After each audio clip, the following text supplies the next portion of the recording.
I'm Bill Snyder, Sports Information Director at Mississippi Gulf Coast Community College, and welcome to another edition of Bulldog Blitz. This week we're in our athletic performance facility here on the PERT campus, and there was some good athletic performance last night as the Bulldogs blew out Northeast 61-7 to up the record to 4-1. Of course, the last time we saw you were heading into the Jones game and had a tough one up there, dropped that one 35-28, but getting back on the winning track last night, Coach, and the guys really responded, and the key was responding to the adversity of the loss, coming back short week, but they really played with reckless abandon against Northeast. They did. They turned it loose last night and really played hard on both sides of the ball and in all three phases of the game. The guys came out with a really determined mindset.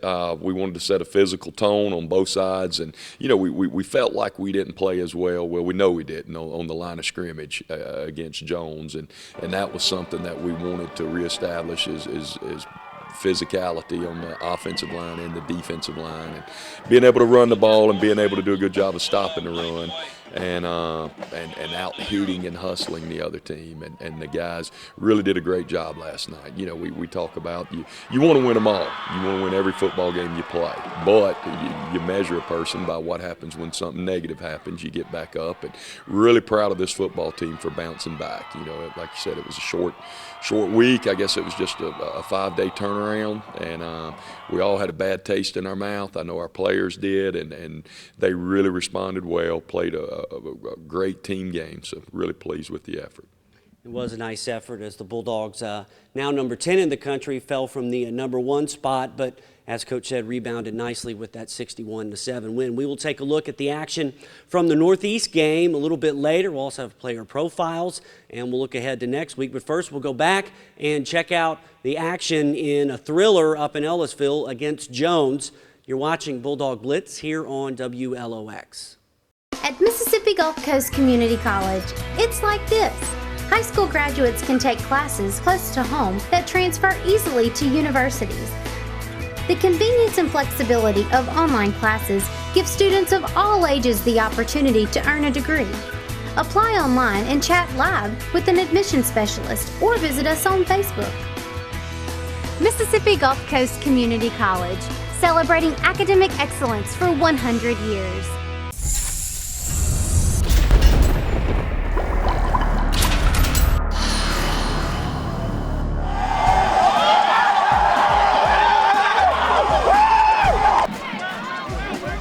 Play action, looking right over the middle, pass is caught by DeQuil Williams inside the 30 to the 27.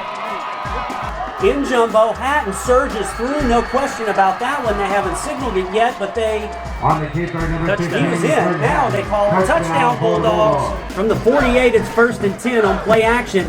Hatton going deep, looking for DeQuil, and it's a jump ball. DeQuil brings it in inside the 5. What a catch by DeQuil Williams.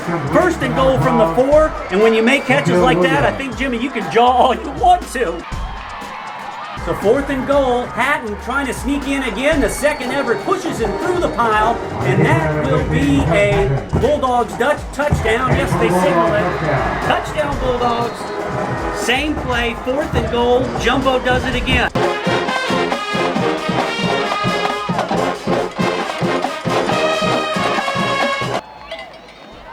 Stevens in trouble, gets it away. The pass somehow is caught by Ducksworth, breaks a tackle, he's loose to the 20, cuts it back.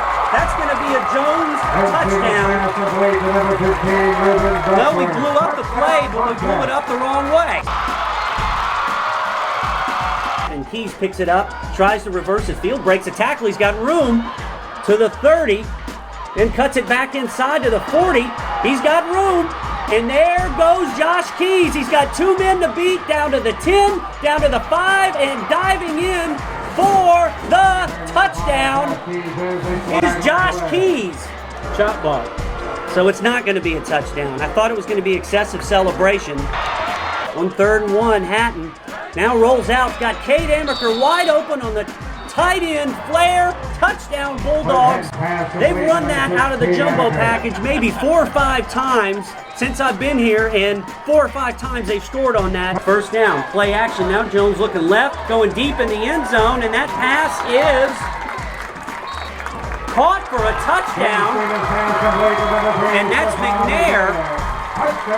And I tell you what, Stevens did a beautiful job getting it over the corner's head. 2nd and 10 as Stevens back.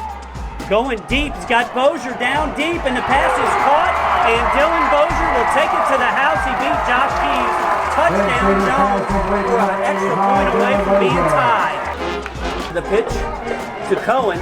Cohen trying to get the corner, and he can, to the 30, to the 20, down to the 10, breaks a tackle. That's going to be a Jones touchdown.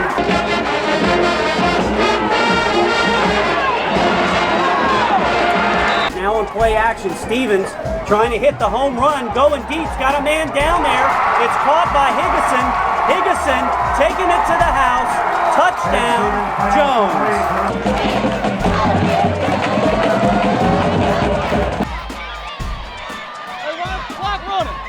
Now Hatton going deep, and Williams is down there, and does he have it?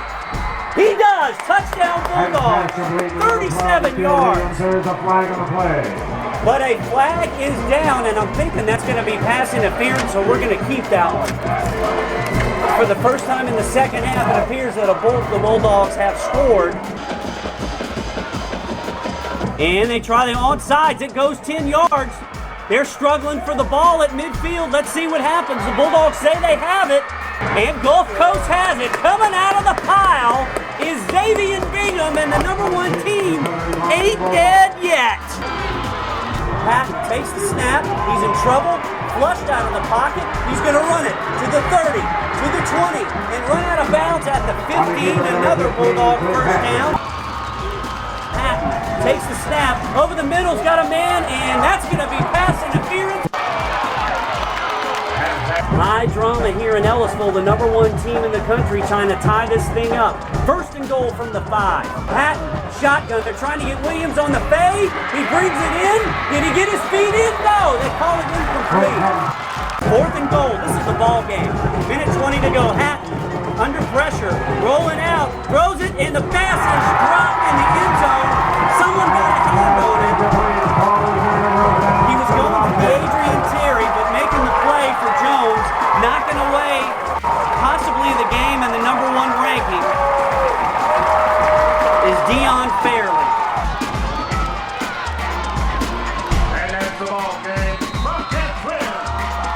All over the South, marching bands are tuning up and gearing up to go for the gold at the 13th Annual Gold Medal Classic hosted by Mississippi Gulf Coast Community College. On Saturday, October 6th, A.O. May Memorial Stadium comes alive with the South's premier marching band festival and competition. Trophies in 8 different categories are up for grabs, including the coveted Overall Spirit Award. So come join us at Gulf Coast October 6th as we strike up the band at the Gold Medal Classic. And welcome back to Bulldog Blitz here at the Bulldog Athletics Performance Facility. State-of-the-art gym, great weights, lots of room, and Coach, this is really where champions are made in the off-season. It is. You know, we spend a lot of time in here starting in January and going all the way through spring and into the summer months, and we've got a top-notch, you know, athletic performance facility, great for strength training, injury prevention, and it helps the guys become the best athlete that they can be, and it's something that we're really proud of. Great facility. And back on the board, you see some of the big numbers of some of the guys, you know, the top weights. Mine was on there for the squat, but I had to back off of that. Not really. Okay, let's move on to take on Northeast. And, you know, it was a big game trying to bounce back against those guys. Had a nice first drive. You could tell we were establishing that running game, and had a little miscommunication in the end zone, and they get the interception. But after that, the defense comes up big. So we get right back up on the horse. The offense drives it down the field. And this time, Hatton and DeQuille hook up for a touchdown to make it 6-0. And then Clint hits DeAdrian Terry, DT, with a nice run, making it 37 yards. And we're up 12-0. And other than a few special teams miscues, things are looking pretty good. Yeah, we really came out and played well on both sides. We were able to run the football and make some plays in the passing game. Daquil had a great catch. Clint did a great job on the pass over to DT, reading the coverage, and that's a long throw. That's a big league arm right there for Clint to throw the football all the way out there on a long bubble. And then DT used his speed. DT's got a lot of good things about that young man, and one of them's his speed. He can really run, and took that to the house, and that put us up 12-0. We went for 2, wasn't able to convert, but we didn't want to be chasing that 1 point again the whole game. So like we wound up having to do a couple weeks ago against Hines, and probably should have went ahead and kicked the 1 point there, but wanted to try to go ahead and convert to 2, but we went ahead and defense did a great job and got another stop, and we were able to go back down and make that irrelevant. So really pleased with the play on both sides. We talked about the running game. It was in high gear. Didn't have Byron Nettles last night nursing an injury, but Anton Thornton, JoJo Snell, Eli Hughes, it was like a three-headed monster there in the first half, and Snell got an 11-yard touchdown to make it 26-0. Now Clint Hatton and DeQuil Williams, they hooked up twice in the first half. The first time they hooked up, it was 19-0. So we get to halftime, and it's 26-0. The running game is hitting on all cylinders. The defense is stopping the run. And as you had said last night, simplifying the game plan, it produced some really big results. It did. We've got a lot of young players playing. Last night we started two new freshman tackles that hadn't really, that had played some in the first, I guess, 4 games, but we started 2 new tackles that hadn't started before last night. Craig Frigo was out with an injury, so Jonathan Stubbe stepped up and started at right tackle, and Big Cordero Gaines stepped up and started at left tackle for us. He's been getting better every week and has taken over that left tackle position. So we had a lot of young guys playing. And with Byron being out, some freshman backs to help Anton back there. So we really went back and simplified this week, and I really think that helped us on offense, being able to move the football and be able to fix mistakes that we made as opposed to trying something different. And it really paid off for us. The guys did a great job. The offensive line really came off the ball well. The backs ran hard. Receivers not only caught the ball, but they blocked great. Very unselfish group.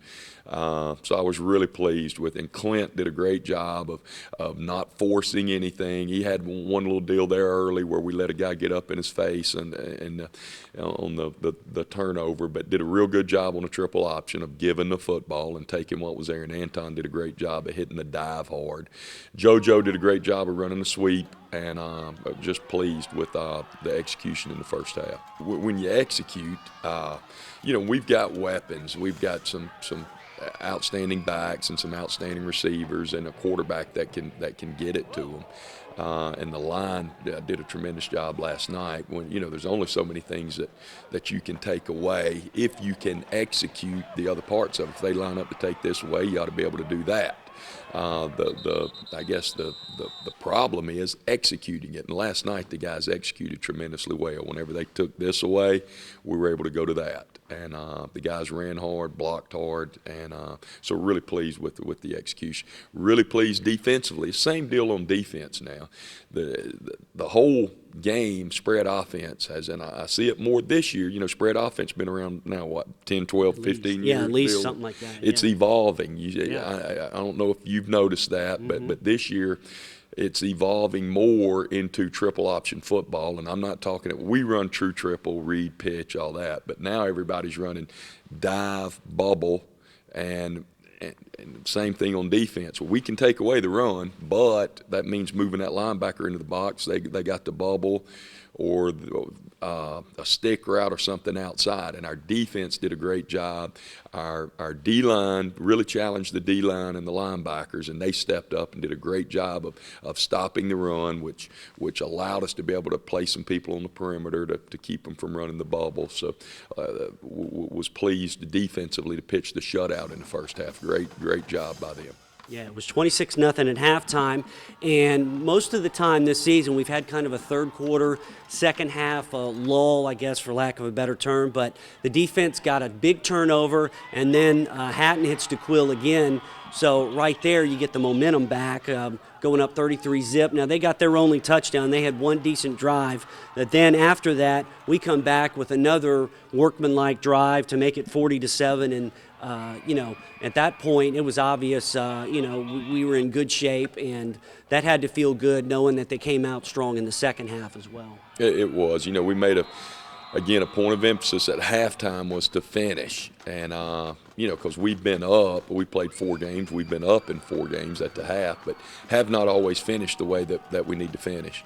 And, especially the last 2 weeks, against Hines, we didn't finish the way we wanted to finish. And then, of course, Jones, we didn't finish the way we wanted. So we made a big point of emphasis to finish this one. And the guys really responded well. Defense got us a turnover. We were able to punch it in, get points. And then Eli came back and got a touchdown that gave us a little more breathing room. So really pleased with the way that the guys came out of the locker room in the second half. And young football team, that's we're learning each and every week. Mm-hmm. So it was 33-7 at that point. Then Clint Hatton got his break after throwing 4 touchdown passes. Quentin Wheeler comes in, drops one right in the bucket to Tyrone Williams to make it 47-7 there in the third quarter. And that was kind of neat to see. I've never seen anyone just stand there. It looked, he's got pressure, and he was standing there like he was out in the park feeding the pigeons and threw it in there to tie. That was kind of a fun play to watch. It was. Quentin did a great job, had a good fake. And I'm not sure that the secondary bit up on it, though. There were 3 or 4 guys there, but he made a beautiful throw, and Tyrone did a great job of catching the football, and it was a great throw and catch there, and that was a big play. Another explosive. Tyrone's a great player. Tyrone has had a couple of really big weeks. Last night, he caught some big balls for us, converted a big third down on a hitch over on their sideline, made a great catch, and then caught the deep ball there. The thing you don't always see Tyrone doing is he's a tremendous blocker. He does a great on a lot of those sweeps, and Doc Quill did a great job blocking as well. Everybody sees those guys catching the football, but you don't see how hard those guys. A lot of times those guys are blocking downfield, but we've got big physical receivers, and that's really helped us this year. Those guys are really doing a great job out on the perimeter, and I really want to take my hat off to all of those receivers for their blocking. Donovan Smith, Justin Brister, and of course DT, all those guys do a great job blocking, but if you look at Tyrone's got a highlight tape of pancake blocks, along with some of those deep ball catches. Yeah, very well rounded. So we head into the fourth quarter. The defense got in on the scoring act. Trey Wofford, who was terrific last night in special teams, got the pick 6 to make it 54-7, and then even more of the young running backs. I got to see Dietrich Goff run it, and then Antoine with that highlight reel run to kind of finish off the scoring. That was fun. But seeing Wofford, Xavier Bingham, Baron Miller, all those guys, we called their names a lot last night, and then Wofford got that pick. I think we had 5 turnovers, so well rounded. Yeah, it really was. Derek Moncrief, big play, had that picker. Had the big pick to set up a touchdown, and Moncrief had a couple of big hits. Trey Wofford had the pick 6. He's a heck of a football player. He's a big hitter, a great special teams player, and a great defensive player. C.J. Felix had him a big interception, a very acrobatic play. You got some ups on that, too, over there on the sideline. Yeah, I was proud. C.J.'s a guy that, was an offensive player in high school, and but for the good of the team, he moved over to defense and is really doing a good job of helping us out and giving us some leadership and stability over on defense. He's the one older guy. He's the one guy in our secondary that was a member of this football team last year. Yeah, you got 10 DBs. Well, 9 of them were gone, and CJ's the one guy back. And but he's done a great job over there, and I was just tickled to death to when he had his opportunity, he made the most of it and did a great job. Baron Miller, Deshae Williams, I tell you, 44. Whitney Richardson played really well last night. Really pleased with the play of our young defensive guys. And then Keel had another good game. Dawson Wells, Travis Taylor, Conway played hard. So a lot of guys really playing well.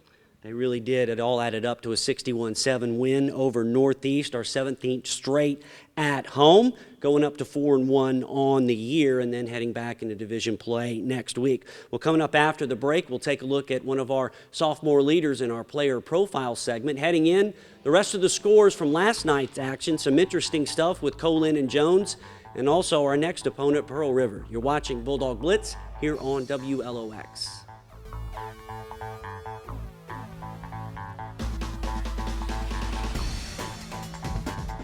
Bulldog fans and alumni, set your calendars for October 26th and 27th and come back to Mississippi Gulf Coast Community College for Homecoming 2012. On Friday, play in the annual Clem Dellinger Memorial Golf Tournament at Winddance Country Club, then join us that night at the Athletic Hall of Fame induction ceremonies. On Saturday, dive into all the homecoming festivities, capped off with the big game between Gulf Coast and East Central at 2 p.m. Homecoming 2012 at Gulf Coast. Come be a part of it.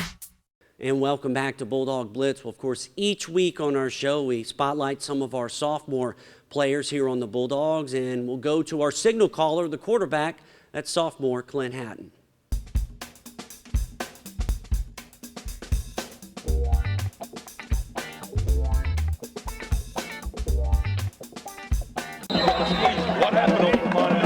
It was definitely a big learning experience coming in after the sixth game of the year and then starting for the rest of the season. But I think I gradually picked on game by game, so now I'm ready for this season.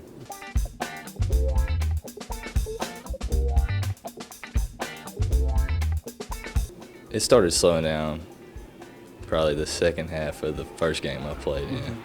Yeah. But at the first half of the game I played, first game, it was pretty fast, and it took me a little while to get used to it, but after that I was good.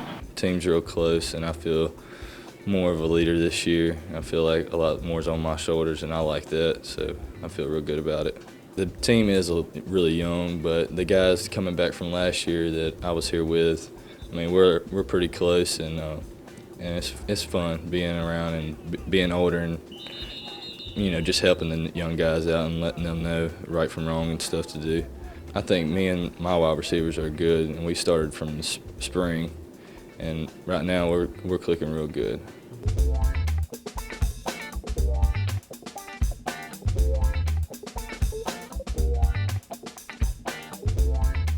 And, you know, Coach, the evolution of Clint Hatton, of course, came in last year about the fourth or fifth game. You know, you could, you know, if you want to get technical, I know Coach Saban hates this, but, you know, he was more of a game manager last year. This year, he's been chucking it all over the place, running the ball. Really seems like he has a great handle and grasp on our offense. He does. You know, Clint, it's been fun to watch him grow up. And when I say that, I'm talking about I got to start watching him in ninth grade because my son played out at Stone, so I've got to watch Clint, I guess, play since he was 14, 15 years old, and just watch him get better and better and better each year and watch him get bigger and physically stronger. He spent a lot of time in this weight room over the last 2 years, and he's really turned himself into a heck of a football player. He's always been a great player, but he's getting better and better and has got a great command of the offense, as you said. You know, he understands what we're trying to do offensively. He's a very smart football player, and again, we talked about earlier. It's one thing to be able to see something, but it's another thing to be able to execute it and actually get the ball to the people that need to have it on that play. And Clint has done a tremendous job this year of getting the ball where it needs to be, of not just managing the game, but of making plays, you know, both with his feet. He's converted a lot of big third downs by running the football. Triple option, he's done a great job of reading it and giving the dive when he's been getting the ball pitched on the perimeter, and then throwing the ball down the field. You know, he's had some great throws to Doc Hill and Tyrone on deep balls, and converted a two big third downs last night on hitches, which were long throws. So he can make all the throws, he can run the football, and he's a smart young man. So, you know, he's a very well-rounded quarterback, and he's been a lot of fun and to coach and to watch develop. Heck of a football player. That's right, and Hatton and the Bulldogs now getting ready for Pearl River, our next opponent, and we'll talk about that in a few minutes. Heading into the break, we'll take a look at this week's NJCAA Top 10 poll, and in our break, our Dean of Athletics, Ladd Taylor, will talk a little bit more about how the new football computer rankings stack up in that NJCAA poll.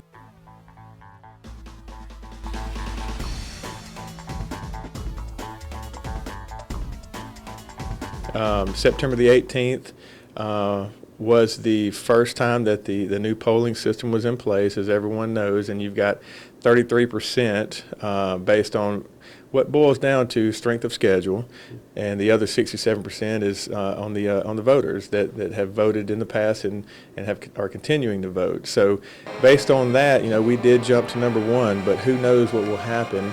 It depends on who we're playing, the voters, and so it's going to be an interesting last few weeks of the season to see who does finish up at that number one spot. And hopefully it's a Mississippi team. Of course, I would love for it to be Gulf Coast, but I would also love for it to be a Mississippi team so we could have that national championship right down there in December at the Mississippi Bowl.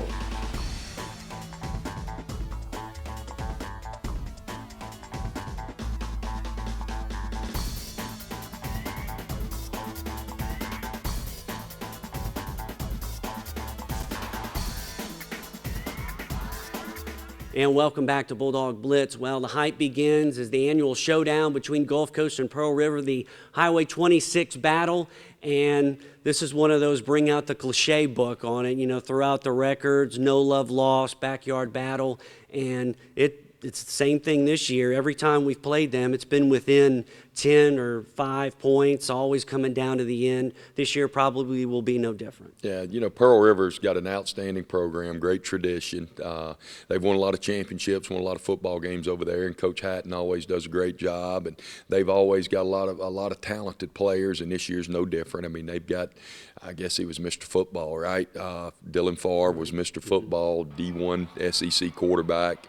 I know they've got a lot of great weapons on offense, and defensively they're, always loaded. And Coach Nile does a great job of coordinating their defense. So, one thing about Pearl Rivers are always going to play hard, and they're going to have great athletes, and they're going to be extremely well coached. And again, anytime we, Gulf Coast and Pearl River square off, all those things you said are true. Last year. It was a close football game. Came down to the last play of the game. The year before that, I guess it was overtime.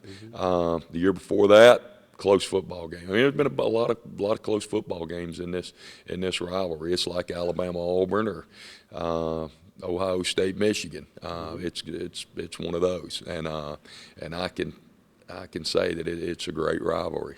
Mm-hmm. And it's also another division game with Jones dropping theirs. Colin takes over the top spot for now. And now, this is one of those things where, things will start filtering out as far as the division race. It kicks in. It's all division games from here on out. It is, and I guess the good thing about it is we still control our own destiny now And that's all you can ask for is to be in charge of your own destiny. And what that means is we need to be desperate and hungry to win one football game. We were a desperate and hungry football team the other night, and we played desperate and hungry. Same thing's going to apply this week against Pearl River. We need to be desperate and hungry to try to find a way to win one football game. And if you do that often enough, then everything works out the way it's supposed to. And, of course, you can watch all the action between Gulf Coast and Pearl River via streaming video at MGCCCBulldogs.com or listen on 103.1 FM WOSM. And for all your Bulldog athletic news, check out our Facebook page, Bulldog Live, our website, and our Twitter page. Now, Coach Campbell and I, we're going to go do some power cleans, maybe some hack squats. Got to keep the lower legs, upper legs in shape. Leverage, right? It's all about leverage. It's all about leverage. That's right. For Coach Campbell, I'm Bill Snyder. Thanks for watching, as always, here on Bulldog Blitz. Have a great night and a great weekend. 1, 2,